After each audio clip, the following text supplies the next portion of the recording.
Buenas tardes, buenos días, no hemos comido todavía, aunque ya hemos sobrepasado el mediodía. Me llamo Marisa Soleto, soy directora de Fundación Mujeres. Lo primero que hay que hacer siempre que se viene a Fuenlabrada es alegrarse de tener una concejalía tan estupenda y una concejala que la dirige tan estupendamente bien como es Silvia. Por lo tanto, mi agradecimiento a todo el equipo de la Concejalía de Igualdad, que tan fácil hace trabajar en temas de igualdad de oportunidades aquí en Fuenlabrada y, por supuesto, especialmente a su concejala, que es una mujer que nos representa muy bien probablemente a todas, aunque no vivamos aquí, y por eso nos alegramos mucho de que vaya a continuar en responsabilidades políticas en el Ayuntamiento. En segundo lugar, el papel que se me ha asignado es el de presentar a las dos personas, a las dos mujeres que están sentadas aquí en la mesa, con lo cual tengo que volver a dar las gracias al Ayuntamiento de Fuenlabrada por colocarme en esta mesa tan estupenda, ¿no? Porque son dos mujeres que yo he tenido la oportunidad en alguna ocasión de coincidir con ellas, pero son mujeres a las que yo admiro. Admiro su trabajo, admiro su tesón, admiro su valía, su valor y sé del valor del discurso que mantienen ambas en esta cuestión. Pero antes de pasar a presentarlas, no quería perder la oportunidad del espacio de la moderación de esta mesa para hacer un pequeño apunte sobre el significado, ¿no? o cuáles son los elementos de orden práctico que están caracterizando la participación de las mujeres en el poder y particularmente qué son los elementos que dificultan el hecho de que las mujeres puedan acceder a los centros de decisión y de representación política, ¿no? Porque lo cierto es que en ninguno de los ámbitos de poder que podemos definir socialmente las mujeres han alcanzado un nivel de participación satisfactorio que podríamos denominar ni tan siquiera paritario, ¿no? Es verdad que en España una vez tuvimos un gobierno paritario, pero bueno, pues efectivamente lo que hemos podido ver es cuán fácil es romper incluso tendencias políticas que parecían asentadas, ¿vale? Hay elementos básicos de este desequilibrio que yo creo que merece la pena que desde el feminismo y desde las políticas de igualdad de oportunidades intentemos explicar, ¿no? Porque al final nos enfrentamos con un tipo de discurso que es muy perverso y que está plagado de estereotipos, ¿no? Porque siempre, y este año es un año electoral, siempre que, por ejemplo, se habla de la necesidad de incrementar la presencia de las mujeres en las representaciones políticas, hay unos señores y unas señoras muy simpáticos y muy simpáticas que básicamente deben ser de la cofradía del mérito y de la capacidad, que se dedican a poner encima de la mesa y a recordarnos que cualquier medida que se tome a favor de las mujeres en realidad es una apuesta por las mujeres tontas, ¿no? Por las mujeres que no merecen estar realmente en las listas. Así hemos venido construyendo socialmente el mito de la mujer florero, que básicamente es cualquier mujer que tenga presencia en una lista por el mero hecho de ser paritaria, ¿no? Porque realmente al final lo que se discute globalmente es el mérito de las mujeres para estar en los espacios de representación política, cuando realmente nunca se discute el mérito de los varones para estar en los espacios de representación política. Esto, al final, acaba convirtiéndose en un asunto un tanto incómodo, ¿no? Porque daría la sensación de que los hombres realmente siempre están en los espacios de representación porque tienen un mérito y una capacidad absolutamente a prueba de bomba, ¿no? Es decir, ellos sí han pasado por los exámenes, pero eso no es verdad, porque en realidad la mayor parte de los órganos de poder, de las elecciones de los círculos de poder al más alto nivel, funcionan a través de mecanismos que se parecen bastante a lo que es la cooptación mafiosa, ¿no? Realmente son las redes de viejos amigos, el hecho de tener amigos comunes, el hecho de tener aficiones comunes, lo que incide seguramente mucho más que la propia valía en la elección de este tipo de representantes. Hasta tal punto que incluso se llega a tener una cierta ceguera sobre lo que es el mérito y la capacidad de las mujeres, ¿no? Y se llega a formular aquello de si es que no hay, ¿no? Que ayer también decían las compañeras de CIMA desde esta misma mesa. Frente a eso, se ha conseguido que muchas mujeres no seamos capaces de reclamar el espacio en primera persona, bajo el mito de la mujer florero. Es decir, aquellas que son capaces de llegar por sus propios méritos no necesitan reivindicar las cuotas. Y lo que tenemos es también a un batallón de mujeres que piensan que reivindicar medidas para facilitar la participación de mujeres, en realidad es un reconocimiento de la propia falta de valía. Este es básicamente el juego que nos van poniendo encima de la mesa a la hora de poder defender lo que no debería ser otra cosa más que la calidad de la representación democrática en cualquier tipo de institución y en cualquier ámbito de poder. Por eso yo últimamente os propongo, o vamos poniendo por ahí, o estamos diciendo desde Fundación Mujeres, que en realidad habría que reclamar el mito de la mujer florero, ¿no? El tema de porque merecemos estar en los sitios y porque tenemos que estar en los sitios para garantizar la democracia, tenemos que reivindicar los espacios de las mujeres por el mero hecho de que sean espacios de mujeres y por el mero hecho de la representación de la participación equilibrada. Bueno, básicamente estos serían las dificultades de acceso. Evidentemente hay mujeres que, como os digo, por su propia valía, por su propio tesón, han estado, y tenemos dos representantes que yo os voy a pasar a presentar en este momento, que nos van a contar cómo se ven estas presiones y estas valoraciones de la presencia de mujeres en espacios de alto poder institucional y político, que nos van a contar en primera persona cómo se ve. En primer lugar, Soraya Rodríguez. Hola, Soraya, buenos días. Ella es abogada y política, actualmente es diputada del PSOE en el Congreso de los Diputados, se licenció por la Universidad de Valladolid y trabajó durante un tiempo en una casa de acogida de mujeres víctimas de malos tratos. Fue secretaria de Movimientos Sociales y Participación Ciudadana en la Ejecutiva Regional del PSOE de Castilla y León y fue profesora en la Escuela Universitaria de Relaciones Laborales de Valladolid. Fue nombrada en el año 1994 secretaria de la Organización Socialista en la Ejecutiva Provincial del Partido Socialista de Valladolid, miembro del Comité Federal del PSOE entre el 2000 y el 2008 y en las elecciones generales de 2004 obtiene el escaño en el Parlamento como diputada en Valladolid, permaneciendo en el mismo durante toda la legislatura. Entre el 2007 y el 2008 desempeñó la portavocía del Grupo Municipal Socialista en el Ayuntamiento de Valladolid. En las elecciones generales de 2008 resultó reelegida diputada nacional por la provincia de Valladolid por segunda legislatura consecutiva. En julio de 2008, a propuesta del presidente José Luis Rodríguez Zapatero, abandonó su escaño y su cargo como presidenta del Grupo Municipal del PSOE en Valladolid para convertirse en secretaria de Estado de Cooperación Internacional, donde hizo un estupendo trabajo también a favor de las políticas de cooperación y de igualdad. En las elecciones generales del año 2011 encabezó la lista del PSOE por la provincia de Valladolid y tras el 38 Congreso del PSOE, en el que Alfredo Pérez Rubalcaba resultó elegido secretario general, fue nombrada portavoz del Grupo Socialista en el Congreso de los Diputados, que sin duda ha sido el puesto político que mayor notoriedad y mayor conocimiento le ha dado. Voy a aprovechar también para presentaros a la otra componente de la mesa, Almudena Fontecha. Almudena Fontecha es afiliada a la UGT desde diciembre del año 1983, auxiliar de enfermería y pertenece a la Federación de Servicios Públicos. Desde su incorporación en este sindicato ha ocupado la Secretaría General de la Unión Provincial de UGT en Toledo, así como la Secretaría General de la Unión Regional de UGT en Castilla-La Mancha. En el 95 se incorporó a la Comisión Ejecutiva Federal de UGT como secretaria de Acción Social Confederal, en la que ha permanecido desde entonces, probablemente un récord de permanencia de una mujer en un alto grado de un órgano de alto poder de un sindicato. Es secretaria de Igualdad y tiene a su cargo las responsabilidades de política de mujer, migraciones y servicios sociales de la organización. En representación de UGT, además, está participando en el Consejo General del Inserso, la Comisión Laboral Tripartita, el Consejo General de Ciudadanía Española en el Exterior, el Foro para la Integración Social de los Inmigrantes, el Comité Consultivo de la Dependencia, el Consejo de Participación de la Mujer, de Igualdad de Trato y No Discriminación y el Consejo de Grupo Primero Económico y Social de España.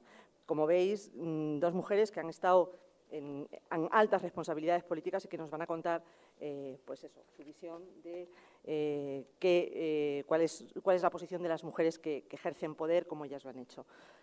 Soraya, cuando quieras. Bueno, pues buenos días a todas y a todos, y también quiero, en primer lugar, agradecer la invitación de nuevo a unas jornadas aquí en el Ayuntamiento de Fuenlabrada. Decir también que ya soy fija. He estado aquí en múltiples ocasiones, también como cuando estaba en la Secretaría de Estado de Cooperación Internacional al Desarrollo, Quiero felicitaros por la celebración de las mismas y, desde luego, también alegrarme porque sé que aquí vais a continuar con una secretaría tan excelente como la que ha estado al frente en el Ayuntamiento llevando estos temas. En segundo lugar, bueno, cuando estaba haciendo la presentación Marisa, que por supuesto estoy encantada de estar con Marisa y de estar con Almudena, hemos coincidido también en muchas mesas de estas características, pero también en otras tareas que tenían que ver con las responsabilidades que ocupábamos, sobre todo con Almudena en la etapa de portavoz parlamentario. Que decía que cuando estaba Marisa leyendo el currículum y tal, que dices, madre mía, ya, sí que me estaba dando cuenta de que efectivamente yo he sido primera vez que una mujer es varias cosas. Fui la primera mujer que ocupó la Secretaría de Organización en mi partido, en Valladolid, donde yo me afilié a la tierna edad de 18 años. Y no había habido hasta ese momento una secretaria de organización en la organización provincial. Fui yo la primera. Fui también la primera mujer en mi ciudad que encabezó, que eso no estaba ahí en ese currículum, la candidatura al Ayuntamiento de Valladolid para ser alcaldesa. No lo fui. Qué mal gusto, tío. Siguió León de la Riva. Sí que os puedo decir, en todo caso, que ahí tengo la peor experiencia política de mi vida. Fue la peor campaña, la campaña electoral fue para mí lo que recuerdo en todos estos años de larga y dilatada experiencia política, la peor experiencia. Fue muy duro, muy duro.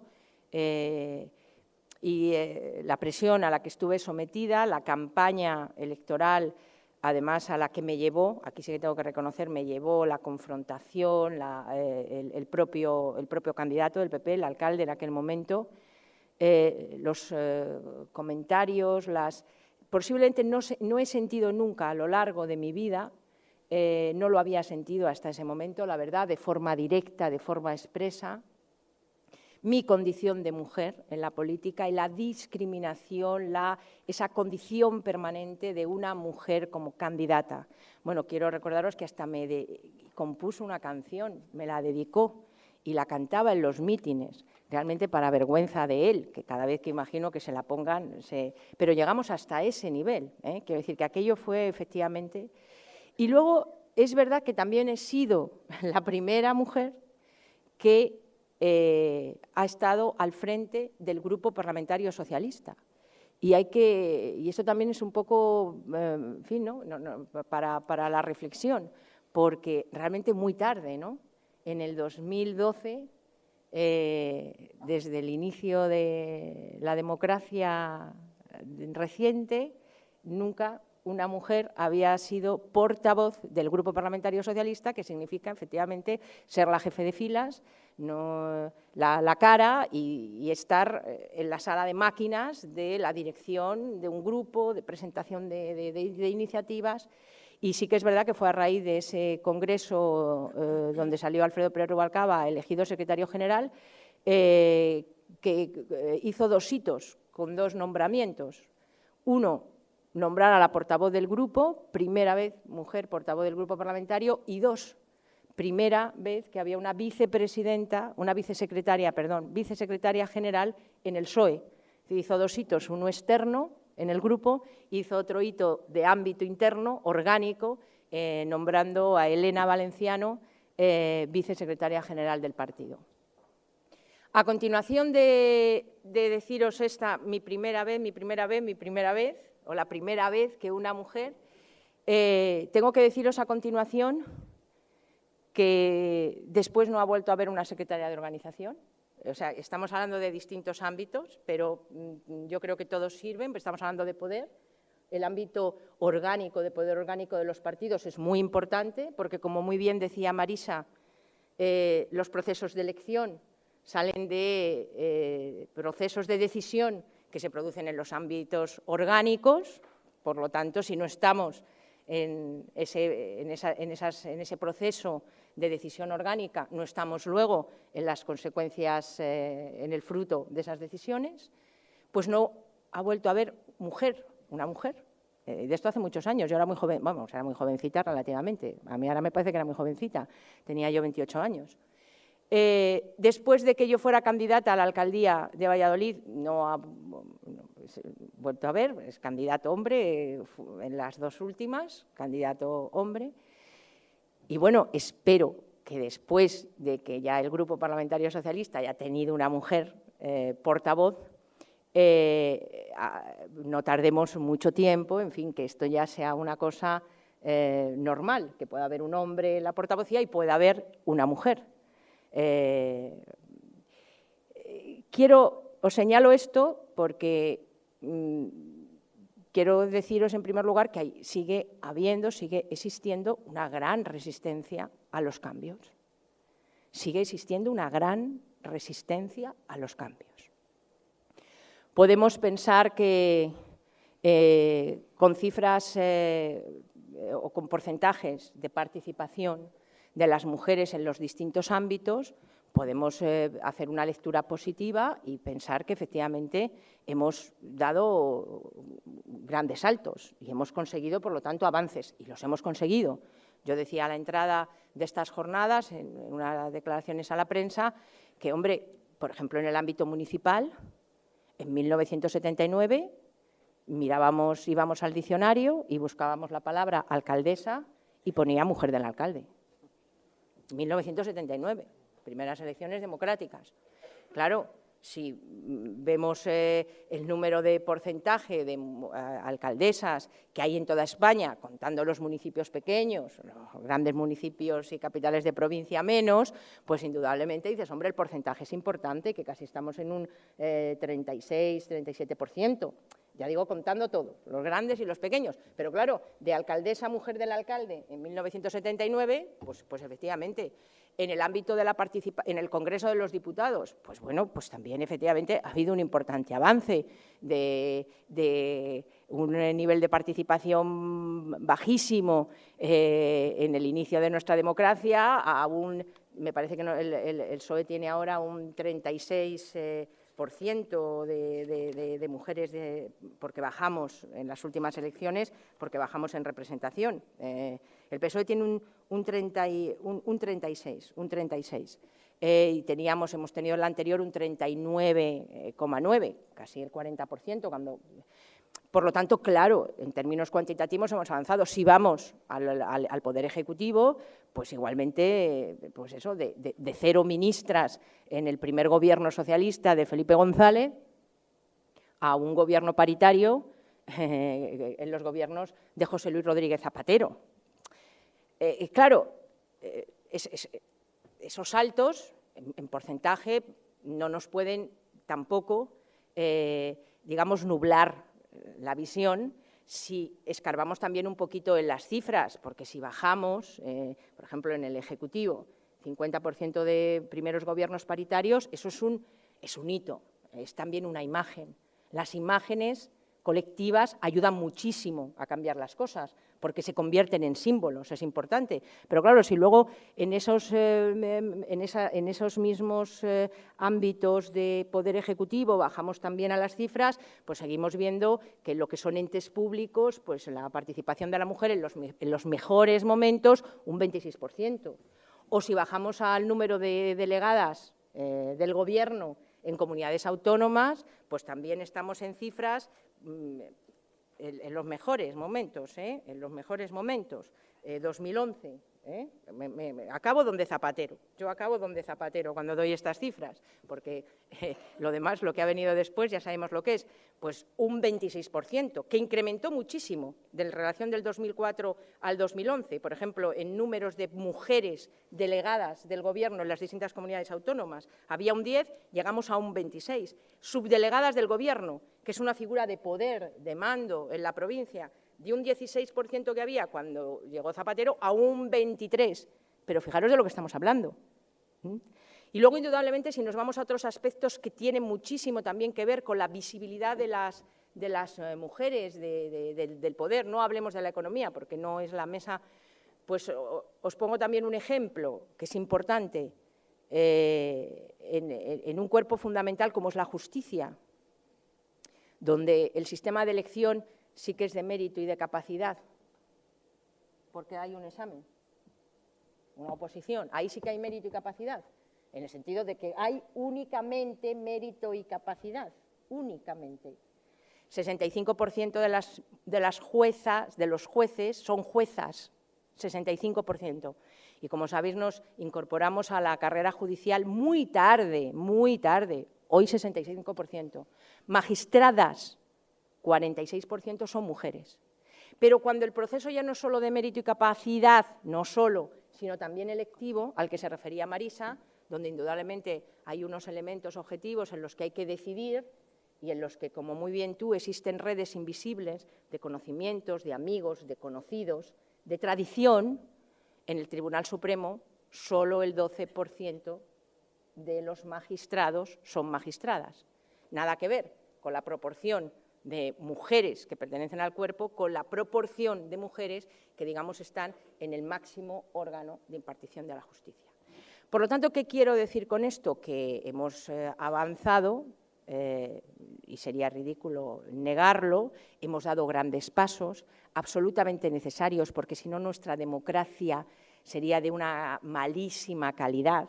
La participación en igualdad y real de las mujeres en política, en el mundo económico, en el mundo social, no es un tema de las mujeres o que afecte única y exclusivamente a nuestra situación, sino a la democracia. Por lo tanto, si no hubiéramos avanzado, estaríamos ante una democracia de malísima calidad, pero queda muchísimo por avanzar y sigue existiendo en nuestra sociedad elementos enormes de resistencia al cambio, enormes.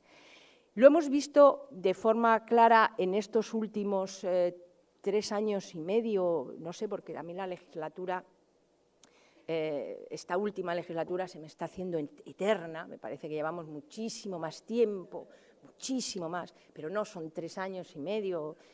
Han aflorado todas esas resistencias que estaban ocultas, han aflorado, se han hecho manifiestas y a veces se han hecho verdaderamente burdas, se están haciendo burdas y enormes. Y en esas resistencias que había de forma clara, por ejemplo, la aprobación de la Ley de Igualdad del 2007, había una resistencia enorme por parte de la derecha conservadora para aprobarla y por parte de sectores importantes de esta sociedad, con ese discurso que no quiero repetir, que le ha señalado perfectamente Marisa, la Ley de Igualdad, la ley que establecía cuotas, es decir, la política de discriminación positiva, tenía enormes resistencias en el ámbito político y en el ámbito social. Pero era muy difícil también votar en contra de algo que suponía indudablemente un principio y que establecía un principio, que consagraba un principio que está también en nuestro texto constitucional. Pero una vez que se tiene, ¿vale? Una vez la tienes que aprobar, la tienes que votar, la votas, está ahí, vamos a ver cómo se pone en marcha, vamos a dejar que sean los otros los que la han impulsado, pero claro, cuando te toca a ti gestionarla, que has estado verdaderamente en contra de una ley de estas características, pues indudablemente esa ley fracasa, porque las leyes son fallidas cuando en su ejecución no hay, es decir, no hay ejecución de las mismas, o haces o ejecutas otras políticas que son contrarias a esa ley y, por lo tanto, la convierten durante este tiempo en una ley fallida. Yo os tengo que decir desde la experiencia personal que es muy duro esto que decía Marisa cuando algunos, no solamente los hombres de los partidos, sino las mujeres de los partidos, utilizan esta filosofía para desacreditar la política de discriminación positiva, diciendo que efectivamente la discriminación positiva lo que hace es discriminarnos, porque entonces nos sitúa como sujetos inferiores que necesitamos un impulso por parte de la ley, por parte de actuaciones del Estado, de la administración local, autonómica o del Estado, para poder colocarnos donde sin ese impulso, nosotras solas, por nuestro mérito y nuestra capacidad, no podríamos. Es muy duro escuchar eso cuando lo escuchas de otras mujeres. Claro, nosotras tenemos una convicción profunda de que somos absolutamente iguales y que tenemos el mismo mérito y capacidad y también el mismo demérito. Quiero decir, con esto no significa, no solo hay que medirse en méritos, también en deméritos. Bueno, cada uno es lo que es, mejor para unas cosas o tiene un determinado currículum, tiene algo que le avala. Iguales en el mérito y en el demérito a los hombres. Y nos hemos curtido dentro de nuestras organizaciones, donde también había mucha resistencia. Yo no os voy a contar, pues eso, cuando empezamos en el Partido Socialista con las cuotas. Teníamos que vencer las resistencias de nuestros compañeros, pero estamos curtidas en esa tarea. Pero claro, cuando nos hemos tenido que curtir en la tarea de luchar contra las mujeres de fuera para explicarlas y en todo caso someternos a ese juicio de que si nosotros estamos ahí por la cuota es que somos inferiores, claro, es como, Soraya, tú eres inferior en tu mérito, en tu capacidad a Dolores de Cospedal, porque ella está allí por los méritos y yo estoy aquí por la cuota. ¿Cómo puedes enfrentarte a eso? Eso es muy duro, es muy duro. Es obvio y evidente que yo soy consciente de que no, absolutamente de que no, pero frente a esos elementos de resistencia que existen en todos los ámbitos de la sociedad, nos hemos tenido también que enfrentar a un discurso público, político, realizado no por los hombres, que por supuesto lo piensan pero no lo dicen, los que están al lado, por ejemplo, de Cospedal o de Aguirre, las estoy citando a ellas porque son indudablemente las personas de un gran conocimiento y de una proyección pública, que políticamente y públicamente te lo están diciendo, yo estoy aquí por mis méritos y Soraya Rodríguez es portavoz, o ha llegado a la portavocía del Grupo Socialista por sus deméritos, que son muchos, y ha necesitado una política de acción positiva para llegar a ello. Voy a señalar otro elemento porque sé que luego hay coloquio y podemos hablar de ello. El otro elemento que quiero decir es de cara al futuro. Nos encontramos en un momento político bien extraordinario, que no nos da tiempo a analizar, pero que todos indudablemente... y un tiempo de cambio, un tiempo también donde efectivamente estamos viendo que surgen nuevas fuerzas políticas emergentes que ocupan un espacio en el electorado. Y en el tema que estamos tratando, en el ámbito de la mujer, del poder, de la visibilidad, del planteamiento y del pensamiento político en torno a un elemento fundamental, porque claro, aquí se habla mucho de regeneración democrática que es necesaria, de reformas institucionales que son necesarias para avanzar, para mejorar nuestra democracia. Pero es que hay un principio fundamental en esa mejora de la calidad de la democracia, que es el objetivo de conseguir una democracia igualitaria. Y no porque lo digamos desde un pensamiento político solo, sino porque además es un principio constitucional. Entonces, nos encontramos también con un número de fuerzas emergentes que plantean el elemento de la regeneración y de la mejora democrática como un elemento sustancial de su oferta y de su planteamiento político, cosa que me parece bien. Pero luego nos encontramos que efectivamente en el discurso feminista, bueno, no lo quiero llamar feminista, en el discurso de igualdad de derechos y oportunidades de las mujeres, pues indudablemente ese es un discurso muy débil, muy débil. Y nos estamos encontrando con que en la ofensiva, es decir, contra la ofensiva tradicional, clásica, que nos ha presentado el Partido Popular siempre contra cualquier política de discriminación positiva, por cierto, amparada desde el punto de vista constitucional, es un mandato constitucional hacer políticas de discriminación positiva, pues ahora surge una nueva derecha que quiere parecerse como más moderna, que indudablemente nos dice que fuera cuotas. Esta mañana no sé a quién escuchaba en la radio que decía, hay algunos que quieren que los trenes vayan más lentos y las mujeres también. Y nos encontramos con otras fuerzas emergentes en la izquierda que están en una situación muy parecida y que, indudablemente, lo que más me preocupa de ese otro discurso es que el tema de la igualdad,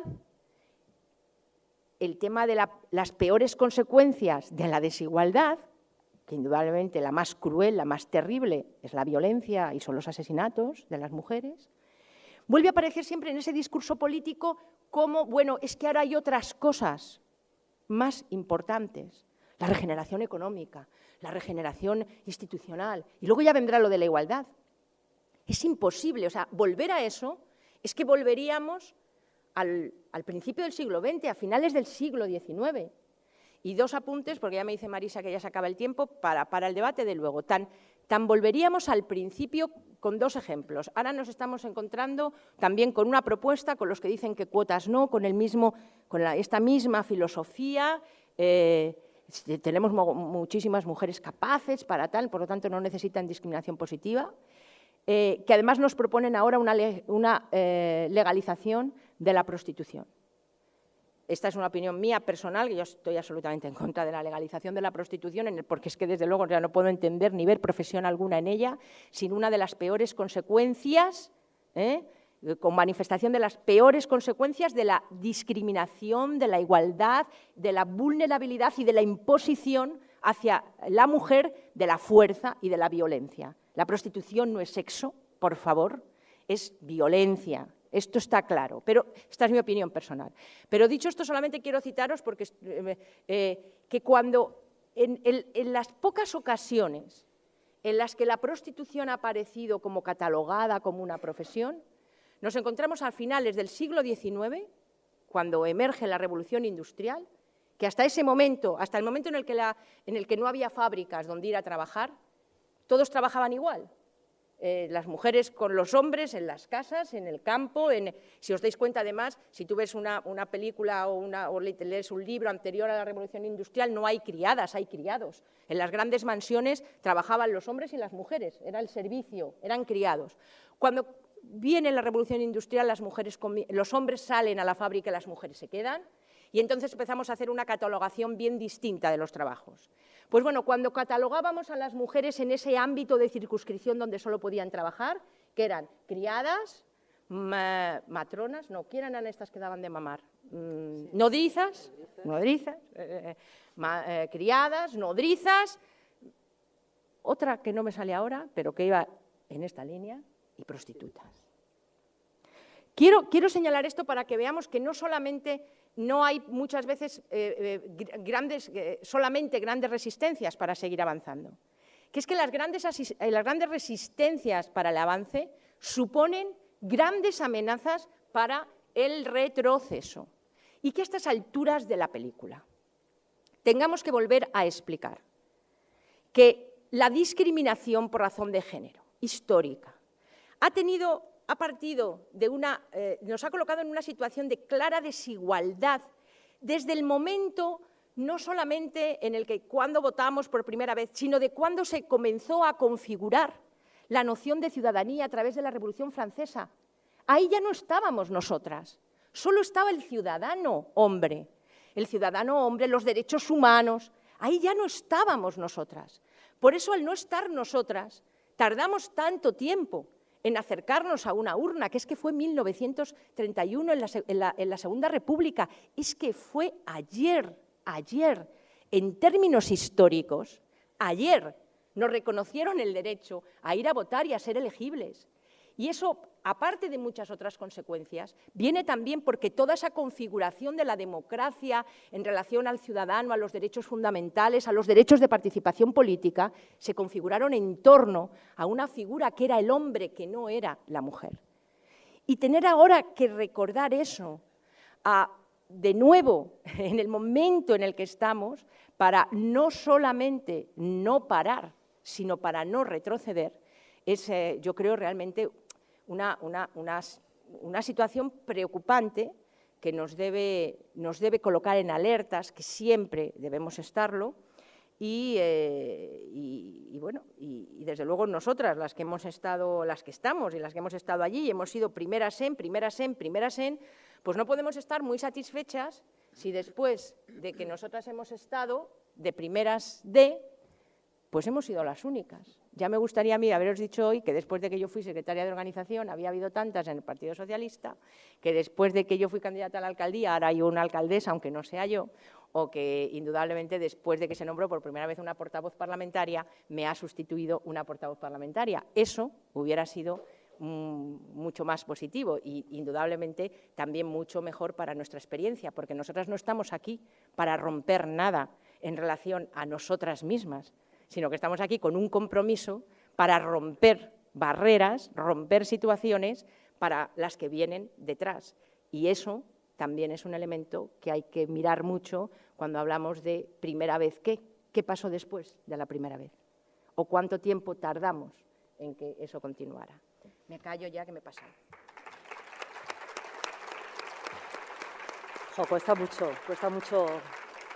mucho deciros que queda poco tiempo, pero vamos a ver si lo aprovechamos bien. Un comentario solamente. Efectivamente, el hecho de que la izquierda y la derecha tienen una visión diferente de la presencia de las mujeres. Yo recuerdo que cuando perdimos el gobierno paritario hubo columnistas, opinadores muy contentos de la pérdida, que hicieron dos cosas: alegrarse mucho de la pérdida de la paridad y decir que las mujeres de derechas eran más listas que las mujeres de izquierdas, ¿no? Por ubicar. Mucho más nos va a contar, mucho mejor, Almudena Fontecsa. No sé si mucho mejor. Buenos días a todos y a todas. No sé si me oís bien. Sí, que desde aquí se oye. Quisiera dar las gracias en primer lugar a Silvia por su amable invitación para poder hoy estar con todos vosotros y todas vosotras.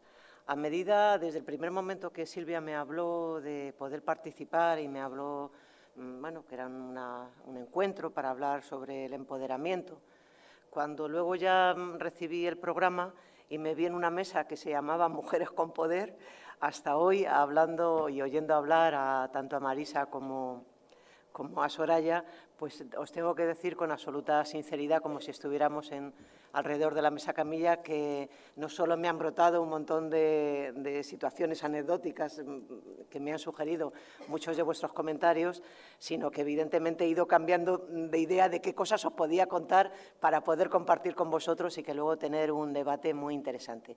Y lo primero que os tengo que decir es que es verdad que en nuestra sociedad ha habido avances muy importantes, que muchos de esos avances y muchas de las demandas sociales han venido sin duda de la mano y de la incorporación de las mujeres a muchos ámbitos de la vida política, pública, económica, social, jurídica. Y si yo ahora mismo a todos vosotros y a todas vosotras os preguntase nombres de mujeres en el ámbito político, seguramente todos podréis hacer una lista muy larga, o mujeres en los medios de comunicación, o mujeres en las magistraturas, o mujeres en la cultura, directoras de orquesta, deportistas. Ahora, si yo os preguntase a todos vosotros y a todas vosotras, mujeres sindicalistas, seguramente que ninguno de vosotras ni ninguno de vosotros podréis añadir ningún nombre a esa lista. Almudena Fontecsa. Porque sin duda es no solo porque todavía nos queda muchísimo camino por recorrer, y cuando hoy leí el nombre de Mujeres con Poder, yo dije, esa no soy yo, porque es verdad que en el sindicato hemos dado avances muy importantes para el empoderamiento colectivo de todas las mujeres en el sindicato, pero no es menos cierto que todavía nos queda un camino por recorrer para realmente poder arañar cuotas, para poder incidir en la gobernabilidad de las decisiones de las organizaciones sindicales. Y por eso, exceptuando que conozcáis a compañeras de vuestras secciones sindicales o de vuestros comités de empresa, o hoy aquí, que cuando hayáis visto el programa hayáis visto al lado de mi nombre la Unión General de Trabajadores, pues seguramente que ninguna de vosotras ni ninguno de vosotros conocéis a mujeres que se dediquen o que salgan en los medios de comunicación hablando del ámbito sindical. Por tanto, yo lo primero que quiero reivindicar es que yo soy una mujer cuota, y a mucha honra. Yo formé parte de la primera Comisión Ejecutiva Confederal porque había que cumplir. En aquel momento ni siquiera mi organización tenía un sistema de cuotas, pero bueno, parecía que ya no quedaba bien el que el sindicato fuera como soberano, solo cosa de hombres, y que, por tanto, pues estaba bien que alguna mujer se pusiera rostro femenino a alguno de los miembros de la Comisión Ejecutiva Confederal. Y, por tanto, es verdad que yo, la primera vez que entré a formar parte de la Comisión Ejecutiva Confederal, fui, sin estar establecido, podríamos decirlo, que una mujer cuota. pero a lo largo de los años yo he reivindicado ese papel, porque todos, absolutamente todos, los órganos políticos y de decisión política y de gobierno en nuestro país, en todas las organizaciones, se establecen a través de distintas cuotas, cuotas territoriales, cuotas de distintas familias. Por tanto, yo a lo largo de los años podría haber dicho, bueno, sí, yo ingresé porque se necesitaba una mujer, en aquel momento era secretaria general de UGT en Castilla-La Mancha, era la única secretaria general, por eso en mi organización a la UGT en Castilla-La Mancha se la llamaba la UGT de la Compresa. Y yo podía haber decidido, bueno, pues que luego a lo largo de los años, pues en lugar de ser una mujer que hubiera ingresado por esto, pues haber decidido que yo quería representar a los trabajadores y a las trabajadoras castellano-manchegas, o al ser una trabajadora del ámbito público, pues haber decidido que mi cuota, mi participación en la comisión ejecutiva era en representación de los trabajadores y de las trabajadoras del ámbito público. Pero yo elegí representar a otra cuota, porque me parecía que en esos momentos el mejor papel que podía hacer, el mejor servicio que podía hacer a mi organización y por el cual, sinceramente, me siento extremadamente orgullosa, es que en lugar de representar a los trabajadores y a las trabajadoras castellano-manchegos, represento a todas las mujeres de mi organización. Y para mí no hay mayor orgullo que representar, en representación de la cuota, a todas las mujeres de mi organización. Por eso llevo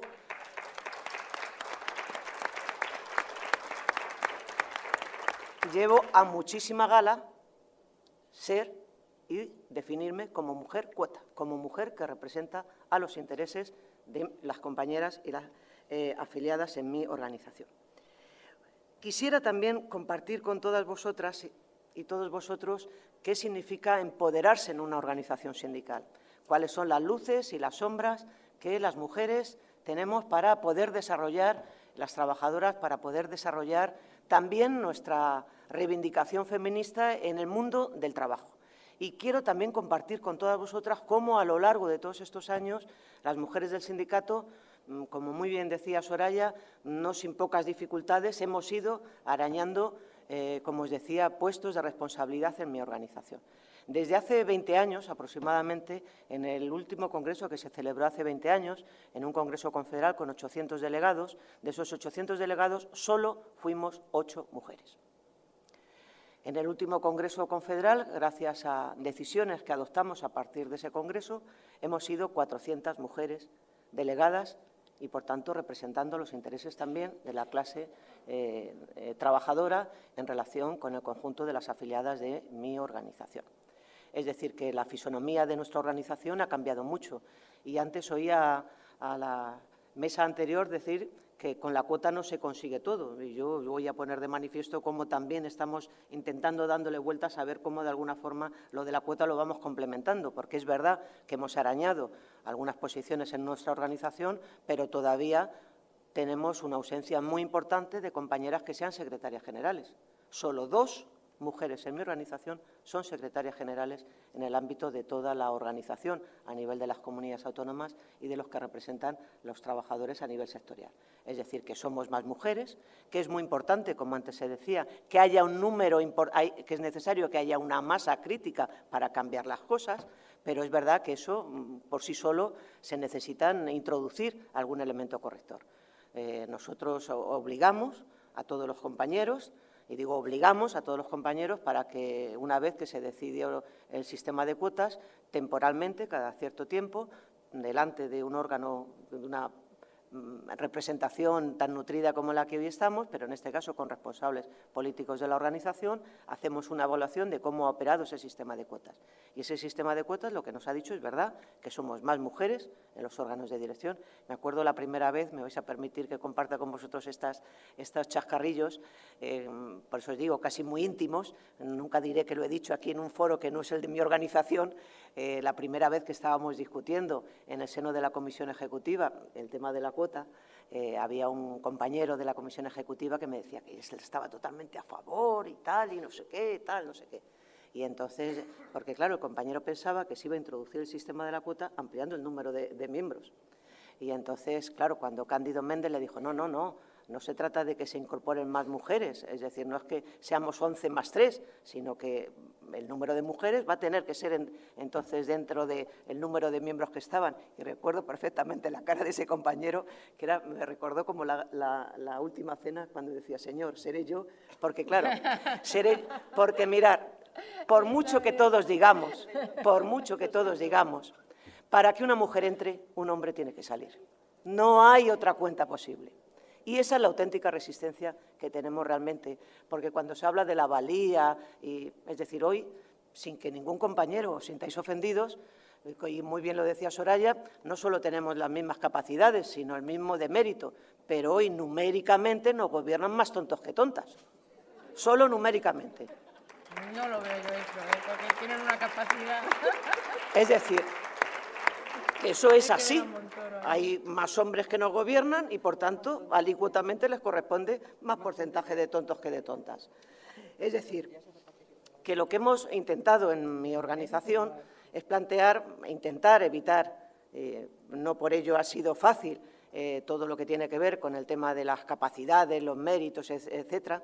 Y lo que hemos intentado analizar, que es verdad que nos hemos incorporado más mujeres a los órganos de dirección, hemos diversificado más y, por tanto, hay más compañeras que hoy ostentan no solo la Secretaría con responsabilidades en materia de igualdad, sino tenemos más compañeras que tienen otras responsabilidades en la Comisión Ejecutiva, pero no es menos cierto, como os decía, que el número de secretarias generales es muy escaso. Y nos hemos preguntado que por qué pasa esto. Y casi en una especie de complot de todas las mujeres responsables de igualdad, pues lo que hemos hecho, y digo complot porque no hemos pretendido en ningún momento analizar la vida personal de nadie, pero claro, nosotros nos hemos preguntado que por qué pasa esto. Y una de las preguntas es si tienen que ver las responsabilidades familiares a la hora de ejercer las responsabilidades políticas. Y bueno, pues lo que nos ha dado en el estudio que hemos hecho de todos los compañeros nuestros de las comisiones ejecutivas, que sin que ellos se enterasen, pues hemos averiguado si están casados, si no están casados, si tienen hijos, si no tienen hijos. Y claro, pues hemos averiguado, por eso os decía que sin alterar la privacidad de estos datos, pues que curiosamente todos los compañeros que tienen responsabilidades políticas en nuestra organización tienen más número de hijos que las mujeres que tienen cargos de responsabilidad. ¿Es porque tienen más facilidad para la reproducción? Pues evidentemente yo creo que no. Es decir, que las tareas que tienen que ver con las responsabilidades familiares en el ámbito sindical siguen teniendo una presión muy importante. Pero además lo que hemos averiguado es que tenemos una base cada vez más sólida de mujeres en la organización, en los niveles inferiores, en las comarcas, en las provincias, en las comunidades autónomas. Pero hay amigos, cuando llegamos ya a los niveles estatales tenemos enormes dificultades. ¿Por qué? La primera dificultad surge, claro, vosotros estáis aquí en Madrid, pero tenéis que situaros en una comunidad autónoma como Andalucía o en una comunidad autónoma como Castilla-La Mancha, que tú procedas de Cuenca y que te planteen la posibilidad de ser secretaria general o miembro de una comisión ejecutiva en Castilla-La Mancha. Pues eso, evidentemente, significa, desde el punto de vista práctico, pues una reorganización de tu vida que es muy difícil. Si tú estás en Almería y quieres acceder a un cargo de responsabilidad en la UGT de Andalucía, pues te tienes que ir a Sevilla, y eso es una dificultad para muchas mujeres. Pero claro, si vives en Almería o vives en Cuenca, pero quieres hacerte cargo de una responsabilidad estatal, pues nos sale otro retrato, y es que todos los compañeros que tienen hoy responsabilidades a nivel estatal viven en Madrid con sus familias.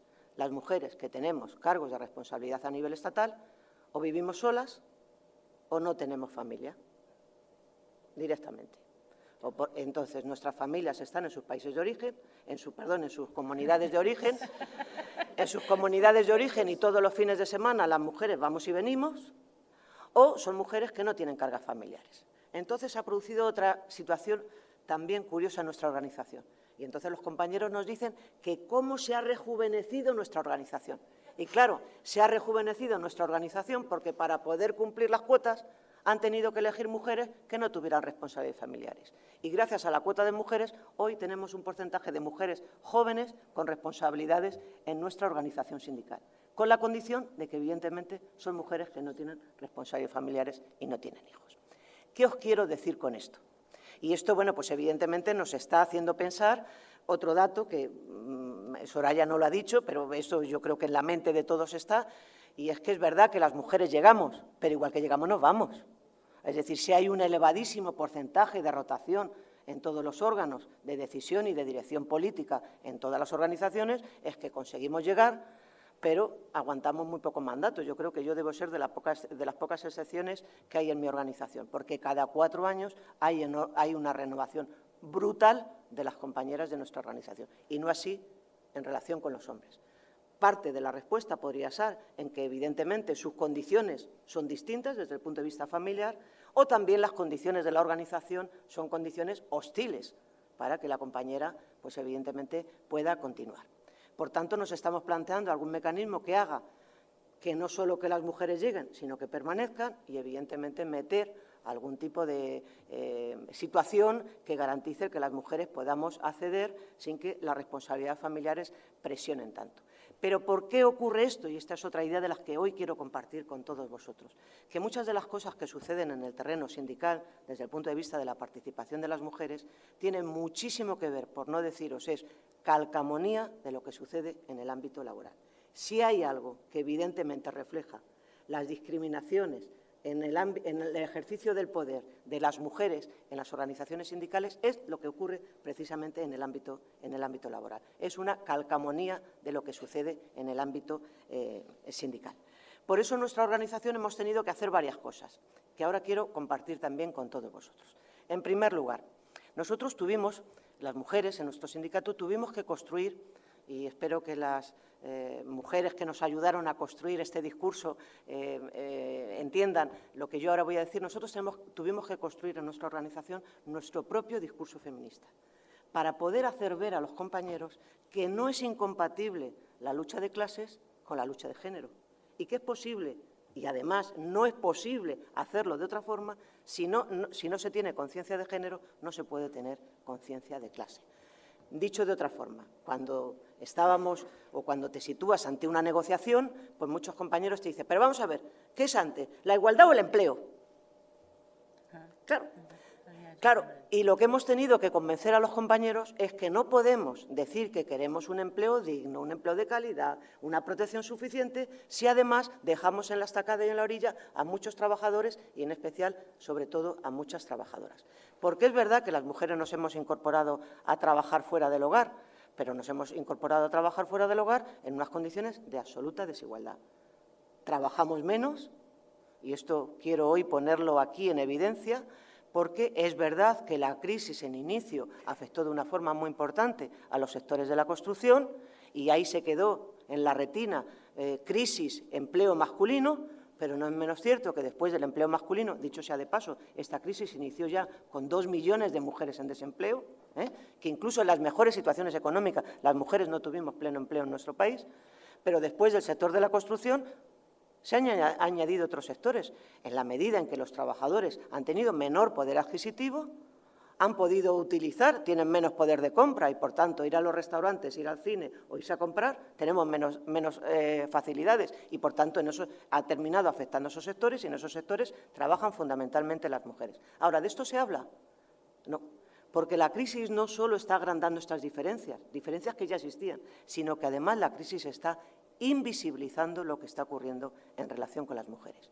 La crisis está siendo de tal calado desde el punto de vista de la destrucción de empleo y del deterioro de las condiciones de trabajo, que se vuelve a plantear nuevamente lo que hace 25 años a las mujeres nos planteaban en el sindicato. ¿Qué queréis? ¿Igualdad o empleo? Pues eso es lo que ahora mismo se está planteando nuevamente, no solo a las mujeres, sino también a los hombres. ¿Qué queréis? ¿Empleo con derechos o empleo? Como si tener empleo con derechos fuera algo contradictorio a tener un empleo digno y un empleo de calidad. Por tanto, ¿qué yo quiero hoy plantearos aquí? Porque esto tiene mucho que ver con lo que en estos momentos estamos viviendo, con el origen, pero también con lo que en estos momentos estamos viviendo. En estos momentos no solo estamos viviendo recortes, sobre todo, y lo más grave es que estamos viviendo un cambio de lo que significó el pacto social que dio lugar al estado del bienestar que todos conocemos hoy. Yo el otro día en un instituto explicaba a los jóvenes para que me pudieran entender. Mirad, si yo a mis hijos les doy todos los fines de semana 2 euros de paga y debido a las circunstancias económicas y familiares por las que estamos atravesando, decido darles, en lugar de 2 euros, darles 1 euro, eso es un recorte. Y mis hijos pensarán que, evidentemente, cuando la situación económica de la familia esté en otra situación, ellos podrán recuperar el euro que yo en estos momentos he decidido quitarles. Pero si además de quitarles el euro, yo a mis hijos les digo, no, pero es que para que tú puedas tener derecho a ese euro, tienes además que aprobarme todas las asignaturas con un 10, y además tienes que colaborar en todas las tareas familiares. Lo que he hecho no solo es un recorte, he producido un cambio en el modelo para poder acceder a esa prestación, que es lo que en estos momentos está ocurriendo en nuestro país. Y estamos pasando de un estado del bienestar a una sociedad del bienestar, que no es lo mismo. Porque lo que en estos momentos se nos está planteando es que la mujer trabaje muy poquitas horas con un contrato a tiempo parcial y nuevamente volvamos al hogar, con escasos recursos públicos y a un precio en el que no podemos pagar, de tal forma que la familia que lo pueda pagar bien y la que no, la mujer nuevamente a su casa. Por tanto, se está produciendo un cambio de modelo que afecta de una forma muy importante a las mujeres. En segundo lugar, no solo se está produciendo una privatización desde el punto de vista de lo público, también se está produciendo una privatización desde el punto de vista de lo social. Y aquí lo que tenemos que plantearnos es que no solo queremos trabajar con derechos, sino que queremos tener un estado del bienestar que va a ser lo único que nos garantiza a todos, que hayamos nacido en el seno de la familia, que hayamos nacido, tengamos las mismas oportunidades. Eso realmente es lo que nos va a garantizar a hombres y a mujeres tener las mismas posibilidades. Porque tenemos que combinar, y este es mi discurso para la organización y el que quiero compartir con vosotros, tenemos que combinar 2 cosas. No solo que el hijo y la hija de un albañil cobren lo mismo. Tenemos que combinar que las oportunidades de los hijos de los albañiles sean las mismas que las oportunidades de los hijos que han nacido en el seno de otra familia. Eso es lo que desde el punto de vista sindical tenemos que combinar. Lo económico con la conciencia de género, porque de otra forma no va a ser posible. Por eso yo quiero acabar para deciros que además de los derechos civiles, además de los derechos políticos, además de los derechos sexuales, además de los derechos de reproducción, tenemos que luchar también por la equiparación de los derechos laborales. Porque, mirad, lo más grave que está ocurriendo en estos momentos es que no solo se está produciendo un deterioro de las condiciones de los trabajadores y de las trabajadoras, no solo, incluso podemos correr el riesgo de que las mujeres terminemos siendo un elemento de dumping para competir con el trabajo de los hombres en un momento en el que hay escasez de trabajo, sino que además tenemos que ser conscientes de que en ello nos jugamos intereses colectivos, de que de esto no podemos hacer un problema de las trabajadoras, de esto debemos de hacer un problema del conjunto de los trabajadores y de las trabajadoras, del conjunto del movimiento sindical. De no hacerlo así, desgraciadamente, mirar, de esta crisis vamos a salir, pero no por lo que haga Rajoy, De esta crisis vamos a salir. Todos los economistas dicen que las crisis son cíclicas, ¿verdad? Y, por tanto, vamos a salir. No por lo que haga Rajoy. Ahora, sí Rajoy tendrá responsabilidades en cómo saldremos de esta crisis. Y, desde luego, lo que no queremos salir es con peores condiciones. Y las mujeres empezando a tener que trabajar por aquello que lucharon nuestras madres y nuestras abuelas. Así que, por eso, en materia de derechos laborales, a mí me gustaría que el conjunto del movimiento feminista hiciera de ello también una bandera, porque nuestra capacidad de reivindicación va a depender de nuestra capacidad económica.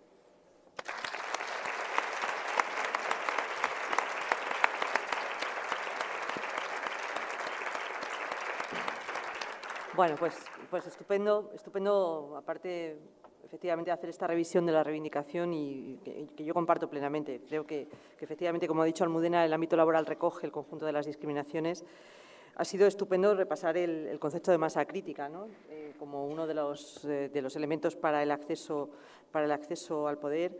Y yo les quiero agradecer particularmente a las dos la reivindicación del papel cuota, ¿no? La explicación de lo mal que se pasa, pero también, ¿no?, de tal manera, yo sé que además a Soraya le gusta la cuota, la copla, perdón, y pensaba, Pero no voy a cantar ni nada, no, igual canto yo.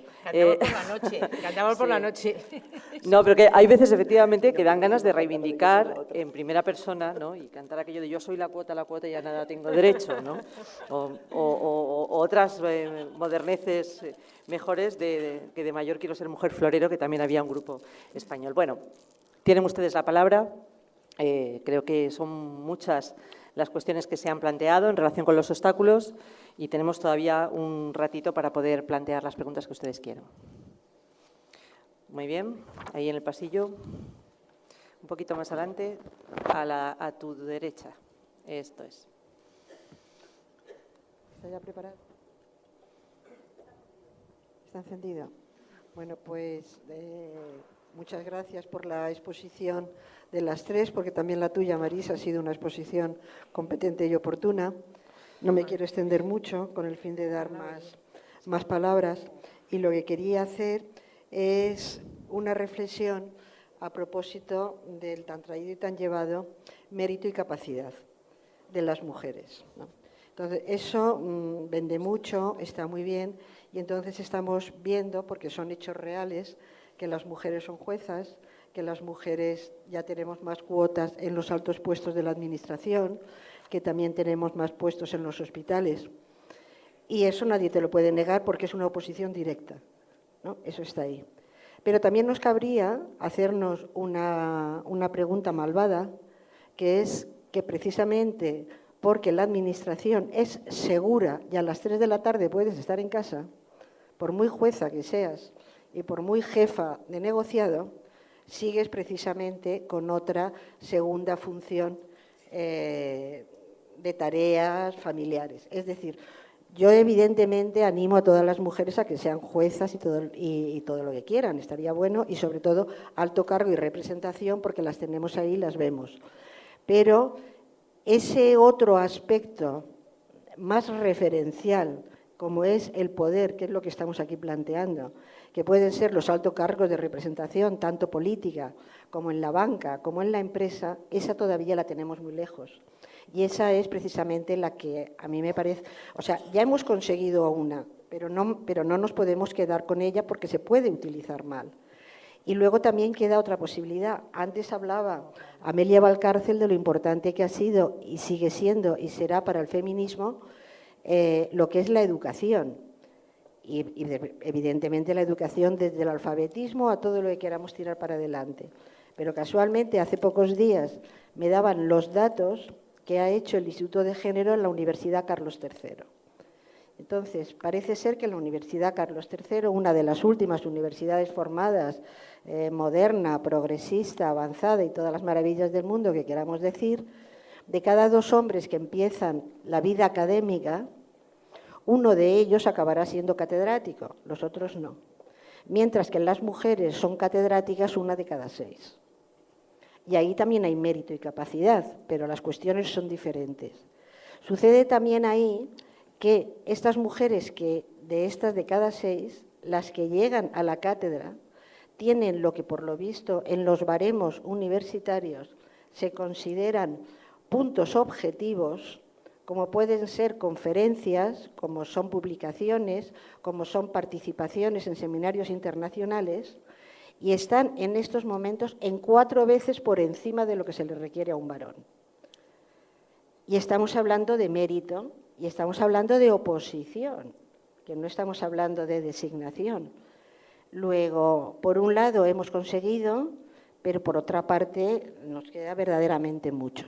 Y luego, en los cargos de designación, pues claro, hay una cosa que nos viene de muy antigua. Claro, hubo una señora que parece ser que fue la Madre de Dios, nada más y nada menos. Pero para eso tuvo que decir, he aquí la esclava del Señor. Y entonces mucho mérito te llega por decir, he aquí la esclava del Señor. O sea, porque tienes miedo, tal vez, o porque no te atreves a cuestionar a tu Señor. Nada más y muchas gracias. Gracias, Pilar. ¿Alguien más quiere intervenir? Vamos a dar varias palabras. Mira, Rafaela, aquí en la primera. Sí, yo encantada con la mesa, Soraya y Almudena, y lo que voy a contar, desde luego, no es para vosotras, es para compartirlo con vosotras y con el resto de la sala. En primer lugar, yo creo que daremos un paso de giganta cuando incorporemos el lenguaje femenino en nuestro lenguaje, las mujeres. Daremos ese día que hablemos en femenino, hemos hecho parte de la revolución que nos queda pendiente. Luego, esta mañana yo he aprendido mucho con Amelia Valcárcel, me he quedado... Y ya lo he encajado, pero ya me ha dado tiempo de encajarlo. Amelia, yo creo que tenemos demasiadas epicleras. Creo que tenemos demasiada epiclera y eso ha hecho posible que estemos en el espacio donde estamos, de pobreza, de invisibilización, de, como dice Almudena Fontecha, a ella le cuesta en su sindicato hacerle ver a los compañeros obreros que las mujeres somos obreras, pero que también somos mujeres y ellos los obreros, ni Marx siquiera, nos incluyó en su lucha por la clase obrera. Y así seguimos, así seguimos porque Fontecha nos ha dado los datos de empleo, la precariedad en el empleo, Soraya nos ha dado cómo escupen a las mujeres cuando tienen liderazgo como ella, que lo tiene, que es una mujer lucidísima, si eres una mujer muy lucida, con muy buena oratoria, y claro que un individuo machista, retrógrado, fascista, le pone una canción para que la echen. Pero yo quiero dejar en esta sala que tanto Fontecha como Rodríguez están en la política gracias a otras mujeres que no hemos estado en la política profesionalmente, pero que el feminismo es una teoría política y que el feminismo es el que ha hecho posible, gracias a la teoría feminista y gracias a la militancia feminista de las mujeres que nos creemos que tenemos los mismos derechos que los hombres, porque las feministas, muchas de nosotras, no hablamos de igualdad de género, ni hablamos de cuotas de género, no, hablamos de derechos humanos de las mujeres. Hablamos de que nos devuelvan la mitad que nos han robado durante toda la historia de la humanidad. Entonces yo, si no me levantaba hoy y decía esto aquí porque estoy muy enfadada con el mundo y lo que quiero, estoy en un punto en el que quiero ser amiga de todas las mujeres, porque donde mayor tenemos nosotras al enemigo, quien nos viola a nosotras, quien nos prostituye a nosotras, quien nos empobrece a nosotras, son los varones de todos sitios.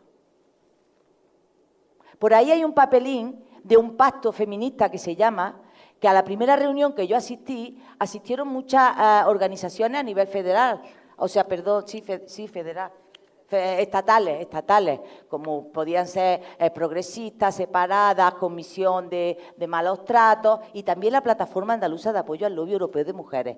Y también el colectivo o la asamblea, no sé cómo se llaman exactamente, plataforma feminista del Ateneo de Madrid. Esa cosa es lo que ha hecho posible que, como no tenemos poder, no tenemos dinero. Tú lo has dicho muy bien, me ha gustado mucho, Almudena, cuando has dicho, para cambiar esto necesitamos dinero. Pues el feminismo, chicas, tenemos que convertirlo mínimo en agente social de este país. Porque si no, todo el trabajo que hemos hecho estos 30 años pasados, con muchas mujeres que tenían que ser presidentas hoy del gobierno y que ni siquiera la llaman los partidos políticos, no ha servido para nada. Le vamos a dejar, yo tengo un nieto, pero lucho por las que tengáis una nieta. Le vamos a dejar a nuestras nietas un mundo peor que el que me dejó a mí mi abuela. Y tengo 56 años y nací obrera. Y he podido aprender a leer y a escribir. Y he podido aprender a escuchar a Amelia Valcárcel y a entenderla. Y Amelia Valcárcel, catedrática, me ha dado la mano a mí como obrera. Esto lo digo porque hay mucho recelo entre nosotras, Y creo que ese recelo, compañeras, nos está haciendo mucho daño y tenemos que instar, Soraya y Almudena, a los partidos donde vosotras, por lo menos estáis rozando así hombro con hombro a los chicos, que son el dedo que dicen aquí, allí, allí. Bien, pues en los años 97 estará por ahí Victoria, Vicky. Ella estaba entonces en la fundación, no, ya terminó, en la Fundación Dolores Ibarruri y ya decíamos nosotras más mujeres en los poderes locales. Desde el feminismo luchamos para que hubiese más mujeres en los poderes locales. Ya tenemos, no cumplen las cuotas, porque luego se caen todas en el camino antes de llegar a ser viceconsejera. A lo mejor tenemos paridad en las consejerías, pero luego nos engañan, porque las viceconsejerías son todas masculinas. Pero bien, vosotras que estáis ahí, seguir estando, porque nosotras las feministas, yo hablo por lo que represento, por la Plataforma Andaluza de Apoyo al Lobby Europeo de Mujeres, vamos a seguir luchando para que vosotras, mujeres feministas, que nos nombremos en femenino y que luchemos por las más pobres del mundo, cambiemos el mundo con mujeres en los partidos políticos. Bien, Rafaela, porque si no, no hay otra manera. que tenemos que hablar, tiene que hablar más gente. Una más y hacemos un turno de mesa. Bueno, mi pregunta es para Almudena. Yo soy Yo soy la secretaria de Igualdad de la Federación de Sanidad de Comisiones Obreras, ¿vale? Y entonces quería hacerle una pregunta, bueno, varias. En el análisis que habéis hecho, ¿vale? Y en este estudio, ¿habéis puesto los tiempos? O sea, ¿le habéis dado alguna parte a los tiempos? Y por otra parte, a la doble y a la triple y a la cuádruple, no jornada, sino militancia dentro de las organizaciones. Porque, claro, las feministas, además de militar en nuestros diversos colectivos, también militamos en partidos políticos, también en organizaciones sindicales. Y lo que yo sí encuentro un reflejo, por lo menos en nuestra organización, es el cansancio de las mujeres, que eso hace entre lo difícil que es estar y reivindicar en cualquier organización, sea política o sea sindical, es un cansancio para pelear por la igualdad, por el género, pero además es un cansancio para estar militando de forma múltiple, lo que hace que muchas mujeres efectivamente abandonen y a otras se las excluyan. Porque yo creo que también tendríamos que hacer en los debates feministas alguna reflexión sobre la inclusión. Porque muchas veces nosotras mismas, por ser de distintas organizaciones, ponemos por delante lo que es la ideología de la organización de lo que es la ideología de género. Y creo que nos atan más lazos a nivel de mujeres que a nivel de diferentes organizaciones. Muchas gracias. Gracias. Bueno,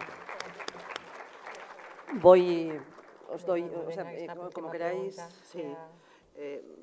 Yo no puedo más que compartir contigo, es decir, para nosotros en ese informe que hacemos periódicamente, evidentemente no podemos decir cuánto tiempo le dedican a las tareas del hogar, es decir, el referente fue sus responsabilidades familiares. Entonces, evidentemente, y si además a las responsabilidades familiares le unimos el que todos ellos se han trasladado con sus familias, pues evidentemente no lo hemos preguntado, pero os podéis imaginar quiénes se dedica cuando un hombre tiene responsabilidades sindicales a las tareas en relación con la familia. Pues su compañera, eso es así, o comprar los servicios a través del trabajo de otra mujer, eso es así. Yo lo que sí me gustaría poderos plantear, la compañera lo ha dicho, yo antes no lo he dicho, pero también es verdad que hay muchas mujeres que abandonan, ahí es verdad que muchas mujeres se les excluyen y es verdad que otras muchas mujeres en el terreno sindical, quizá por todas estas razones, prefieren y en un momento determinado dan el salto a lo político y no en lo sindical. Es decir, que el abandono no solo es porque yo en esta organización, sino porque también en muchos casos pues, se da el abandono hacia otras organizaciones o hacia otras militancias. Por eso yo quiero defender hoy la militancia de las mujeres trabajadoras feministas en las organizaciones sindicales. ¿Por qué? Porque las necesitamos, porque os necesitamos, porque necesitamos cada vez que haya más mujeres feministas sindicalistas. Si las mujeres feministas, que son trabajadoras, porque la mayoría evidentemente dependemos de nuestro trabajo, optan por otras militancias y no por las sindicales, pues evidentemente no vamos a poder producir las transformaciones que necesitamos en las organizaciones sindicales. Por eso a mí me parece que es muy importante que las mujeres que estamos dentro de las organizaciones sindicales hagamos un llamamiento a todas las feministas en su condición de trabajadoras para que evidentemente hagan su militancia feminista en las organizaciones sindicales. Sí, en relación a la primera intervención sobre la situación en otros ámbitos, ¿no? Indudablemente cuando yo he aludido por ejemplo, como ejemplo, al ámbito de la justicia en una oposición que depende de mérito y capacidad, no quería decir que en otros sitios donde no hay oposición es que no juega el mérito y la capacidad, ni mucho menos. No sé si ahí me he explicado mal, ¿eh? Lo ponía como ejemplo donde solo. Indudablemente el mérito, la capacidad están presentes en todo, pero las dificultades, los obstáculos objetivos son claros, ¿no? Hablabas del ámbito de la mujer y la de la universidad. En este país, en 1900, que vuelvo a decir que en términos históricos de recorrido es nada, había una mujer universitaria, una. Y en 1931, 1724. ¿Porque no tenían mérito y capacidad? No, hombre, porque no podían acceder, porque no había acceso. ¿No? Y bueno, indudablemente sin entrar en cómo era y qué tipo de estudios eran los que se le daban a la mujer que accedía. Nada. Claro, esto del mérito y de la capacidad que explicábamos al principio es que es tan ridículo, es que es tan ridículo. Es que alguien piensa que efectivamente cuando en el primer gobierno, por ejemplo, de Felipe González, para hablar de mi partido, no había ninguna mujer, era porque no había mujeres con mérito y con capacidad. No, hombre, ni mucho menos. O sea, es que alguien va a pensar que Montoro tiene más mérito y capacidad que yo, si el concurso que tengo que hacer es para ver si llego a tener su demérito, ¿no? O sea, no sé cómo deciros. Es tan ridículo, ¿no? Pero efectivamente sigue funcionando, que eso era lo... Y luego es verdad con el tema de la cuota, que como muy bien decía Almudena, no es solo la cuota, efectivamente no es solo la cuota, pero no hubiéramos llegado donde estábamos a nivel de participación política sin cuota. No solo es la cuota, pero desde luego es imposible sin cuota. Y las cuotas se mejoran también, porque claro, en mi partido conseguimos la cuota. ¿Pero qué conseguíamos con la cuota? Que se elegían 6, pues 3 y 3. Pero de 6 que iban en la lista, perdón, no que se eligieran 6, efectivamente, 6 tenían que ir a la lista, 3 y 3, o 4 y 2, porque si era el 40, ¿cuántos se sacaban? 3 diputados. Pues las chicas iban 4, 5 y 6. Perfecta. Pues también os digo, y hace muy poquito, y era también lo importante que yo os quería señalar al principio, de que si no estás en lo orgánico, si no cambiamos las estructuras orgánicas, pues luego los resultados no, son muy difíciles de conseguir. Tuvo que haber una ejecutiva federal donde había un gran peso orgánico de mujeres y de mujeres muy convencidas, es decir, que venían desde que eran pequeñitas luchando por la cuota, y claramente estoy hablando de la primera vez, como os dije al principio, que había una vicesecretaria general en el Partido Socialista para que aprobáramos la lista cremallera. Y la aprobamos sin debate. A ver si me entendéis. No abrimos un gran debate para abrir la lista cremallera. Se apoyó. Se aprobó en la Ejecutiva Federal porque había fuerza orgánica y una vicesecretaria general y mucha gente ahí para apoyarla, porque si no, no lo hubiéramos tenido. Y la lista cremallera es cuota también, pero es una cuota mejorada. Y entonces, si se sacan 3, pues 1 y 2 y 1 y tal, y esa es lo que efectivamente... ¿Es solo la cuota? No, pero no sin cuota. Y luego hay otra cosa que ya son 2 reflexiones personales, permitirme. Una en relación a esto que decías, lo de hágase en mí según su palabra, o aquí está la esclava del Señor.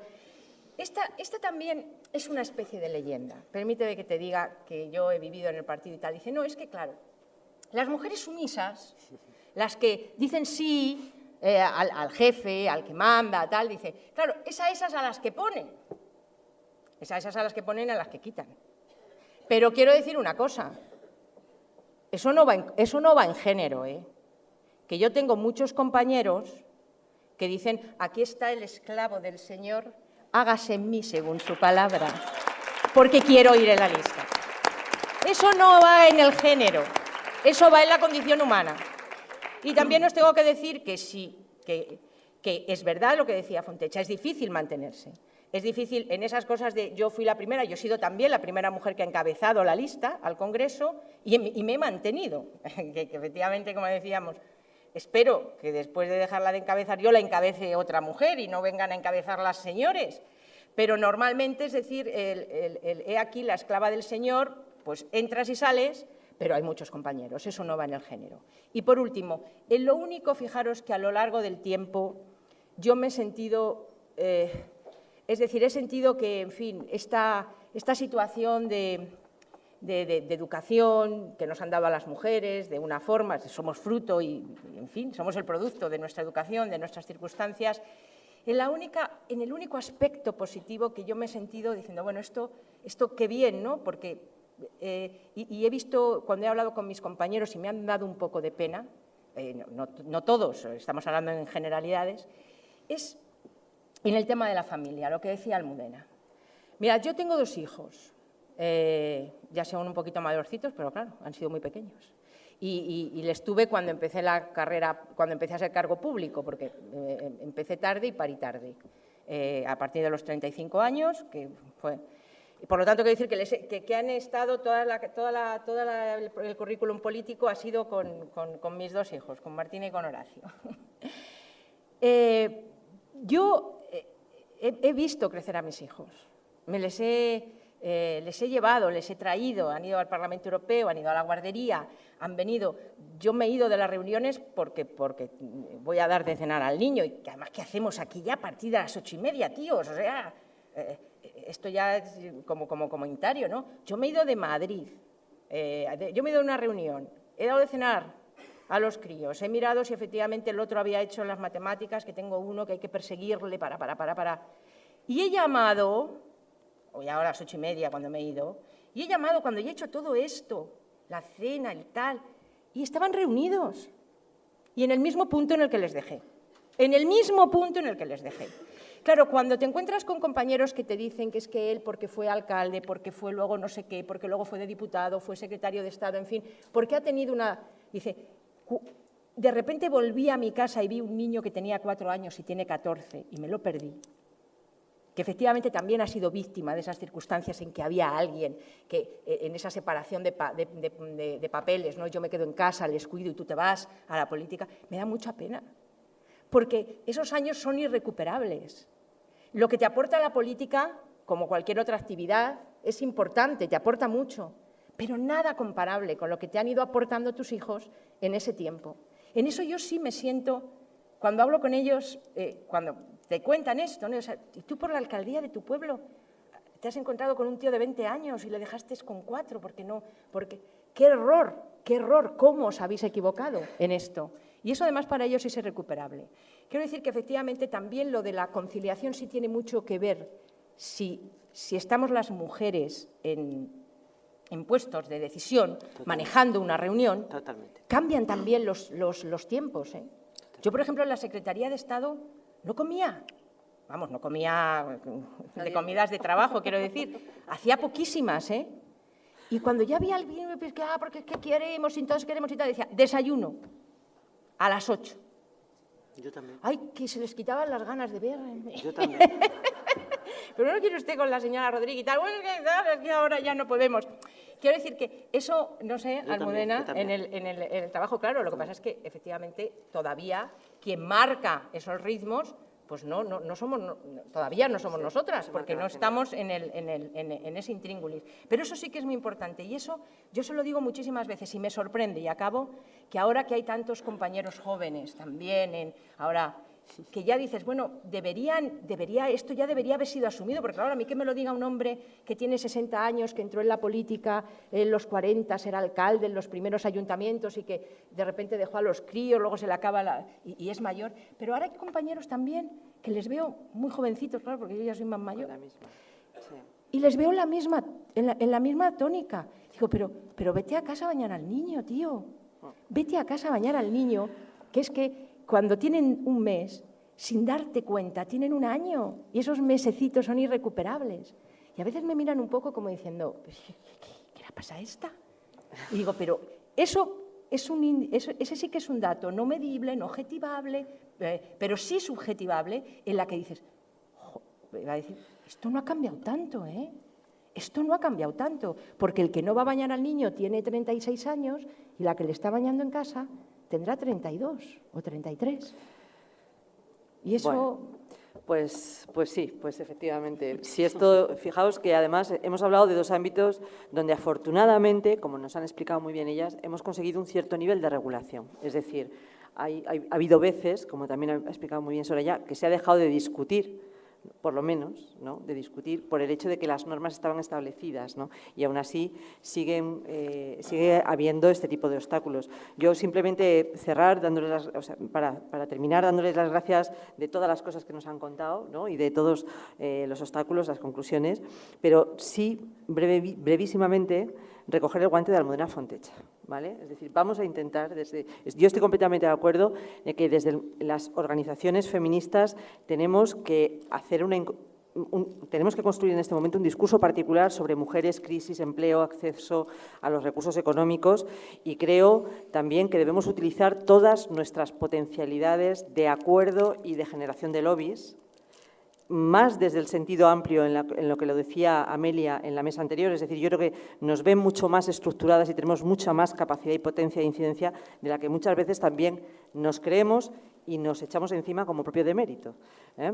Con lo cual, yo creo que efectivamente tenemos que hacer un esfuerzo por apoyar a nuestras candidatas, por defender también desde fuera el espacio que están ocupando las mujeres, que sabemos que lo están por méritos propios, y también porque eso es un elemento de mejora de la participación, simplemente. Muchísimas gracias y damos paso a la siguiente mesa.